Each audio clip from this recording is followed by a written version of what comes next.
Hello and welcome to this episode of Cosmic Crow Tarot, where today we're going to be doing a reading with my favorite deck ever, the Deviant Moon Tarot, and check in with the energy and everything going around right now. Now, as you can tell, this box has seen better days. I think even the flap on the inside, yeah, both flaps are gone, because I've had this deck for years, and to this day, like I said, it's my favorite deck of all time. Deviant Moon Tarot, Patrick Valencia's work it's just magical. There's nothing quite like it. And I really just wanted to see what they wanted to share with us right now. At the time of making this video, we're a little over a week into the new year. Now, if you're watching this and it's not, the first week of January, the second week of January, no worries. I do these videos, I do these readings as timeless. So if you're watching it, no matter what time and it calls to you, then it's very much for you too. We're going to do 3 cards plus the bottom of the deck, and we're going to see what the Deviant Moon wants to share with us today, to see what the energy is surrounding us, what the future might have in store. Remember, that future is never set in stone. It's up to us to make it happen. And then the advice, the message from our guides to make our lives what we want them to be, just to have that advice for what we want to achieve, what we want to do, that kind of thing. So we're going to shuffle the cards, as you see me shuffling the cards now, and see what they have to share. I'm shuffling them like this, and they're kind of going everywhere. So I think that's good. We're going to cut the deck and then fan it out and see what wants to come up. There is one right here that is just calling to me. It's the way this card is sitting below it that I feel like this is our overall energy right now. And there it is, the 10 of Wands. Now, the 10 of Wands, and you can tell from this illustration, dude is angry. He's stressed. He's overwhelmed. We have too many irons in the fire, too many goals, too many passions that might be taking all of our energy or time. As this is right now the beginning of the new year, we might have those New Year's resolutions that maybe more than one goal, more than one thing we want to achieve right now, and it's just, for lack of a better word, overwhelming. That is the energy of the 10 of Wands. This is astrologic connected to that 3rd decan of Sagittarius. So that kind of energy there says, Sagittarius is that fire sign. It's the mutable fire. And that last decan, as it gets right before Christmas season, it's definitely that time of year when a lot of us feel overwhelmed, right?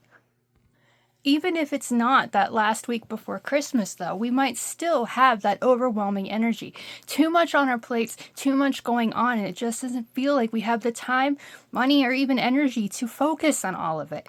The beautiful and silver lining of the 10 of Wands is we don't have to take this on all on ourselves.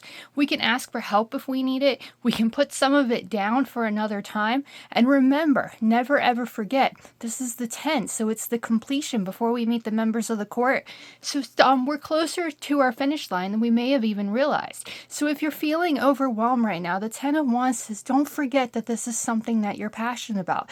Don't lose sight of that goal. You are closer than you think. Ask for help if you need it. You don't have to go at it alone. Or if you have more than one passion right now, set some of that aside so that we can focus on getting one thing done at a time. Sagittarius energy connected to the 10 of Wands. Trust me when I say this is my minor arcana card connected to my birthday, so I'm definitely not a stranger to this feeling of being overwhelmed all the time. But that fire within, that optimism that lives with Sagittarius, that can help us keep going. That can help us achieve our goals. So we've set those arrows, we've shot those arrows out, we're focused on our goals.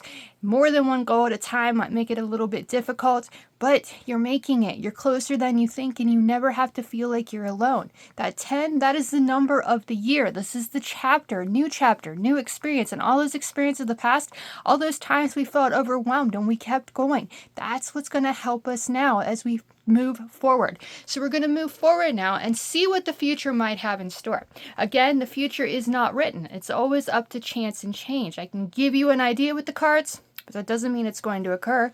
And if you like it, you're going to have to be the one to make it happen. There it is, the 7 of Swords. This card has been coming up a lot lately, and it's really, really interesting that it is. I mean, any card that comes up repeatedly for us can be interesting because it's really trying to get that message out. But, you know, the Seven of Swords is actually, the astrological correspondence would be the third decan of Aquarius. So in the future position, this is very much coming up if you're watching this right as it comes out. But again, timeless. Watch this whenever you want. That future can still be that thief card, can still be taking advantage of you.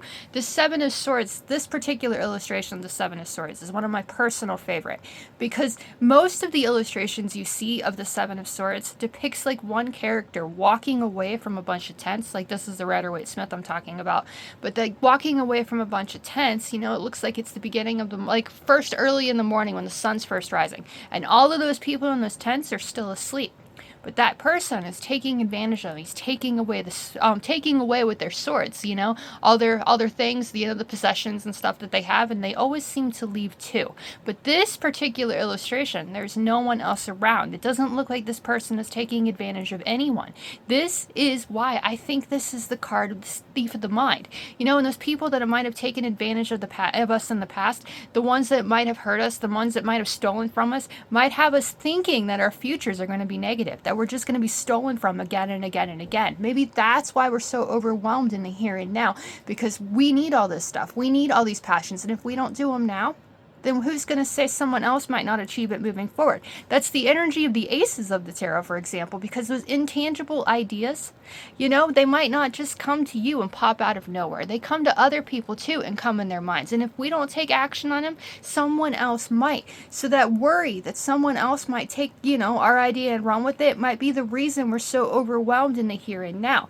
And the future position with the Seven of the suit of the mind, that thief card, might be that confidence, that doubt, that worry, that anxiety that their futures are going to be, you know, negative, filled with doubt, you know, other people taking advantage of us and stealing us. But this is the suit of the mind. We mustn't forget that our minds can be our greatest thieves. Like take the character in the illustration. They are the ones doing the danger to themselves. I know some people out there can definitely swallow swords, and I think that is one of the coolest things ever.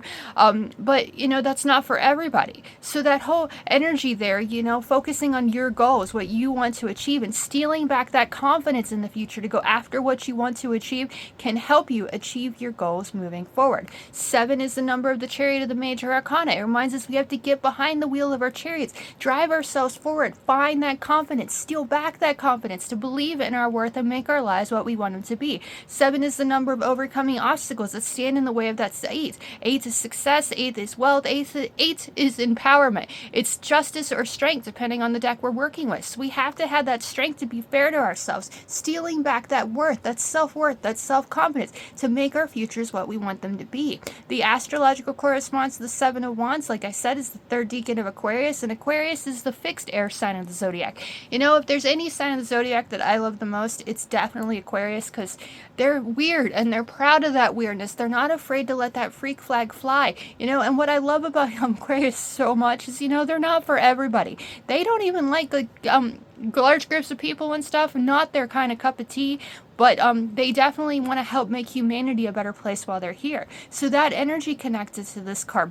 See, you know, if people in the past weren't kind to you, you know, told you weren't good enough, filled you with doubt and worry about yourself, in the future, steal back that confidence, see your worth, wave that freak flag so other people are inspired to believe in themselves too. So overwhelmed right now, worried about that future is not written yet. It's up to chance and change. And the more confidence you have, the more trust you have in yourself and your mind, the better that future can be. So that sounded a whole lot like advice there, and I'm really bad about that when it comes to present future advice.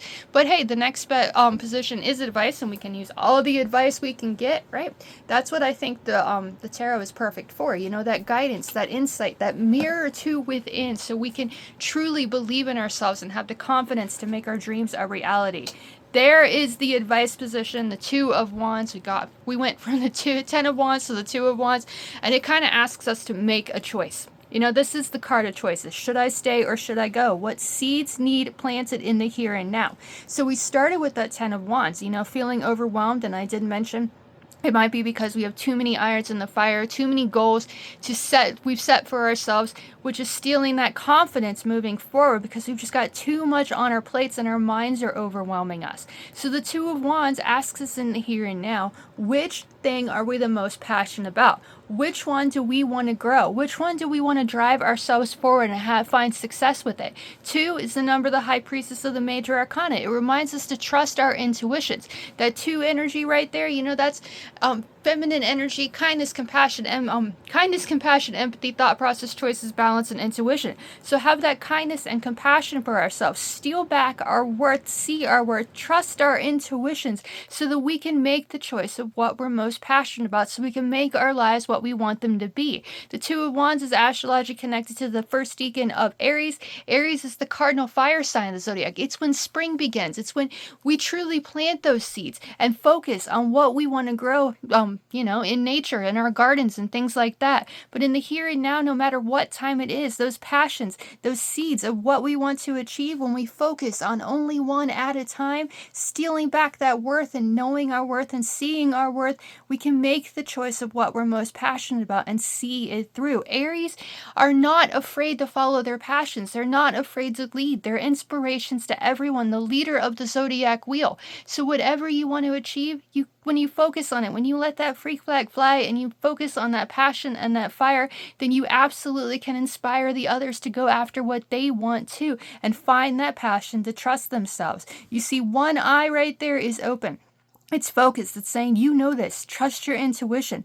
By taking that time to look within and focusing on those dreams, what you want to achieve. This is your life, your story. And when you're not overwhelmed and you steal back that confidence, you can make whatever choice that lights your inner fire the most.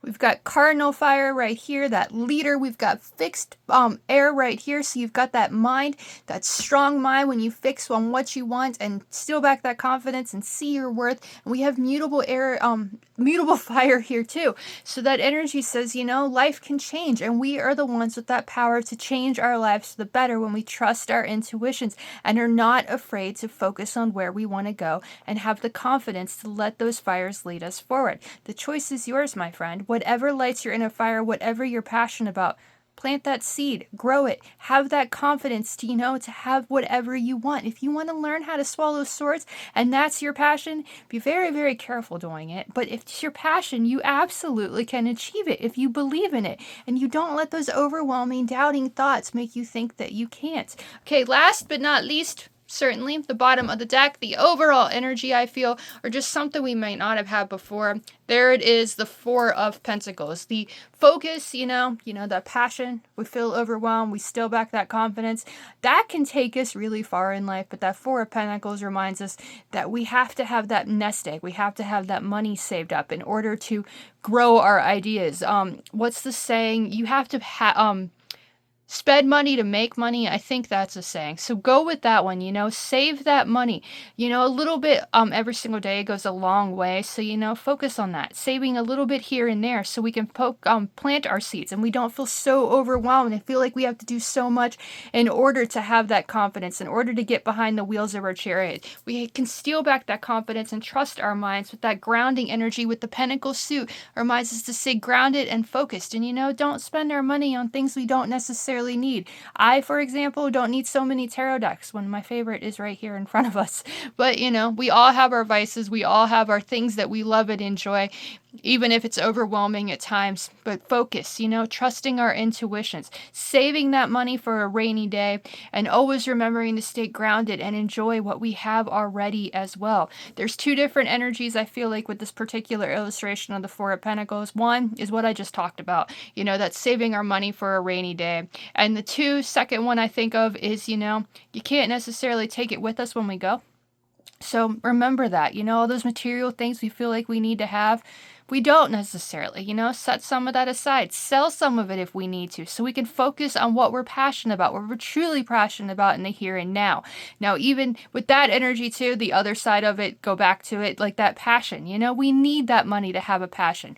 You know, now's the time to believe in ourselves, to have that confidence, to steal back that confidence so we can make the next chapter of our stories what we want them to be. The Four of Pentacles is the third decan of Capricorn. So actually, as this video is first coming out, this is our overall energy.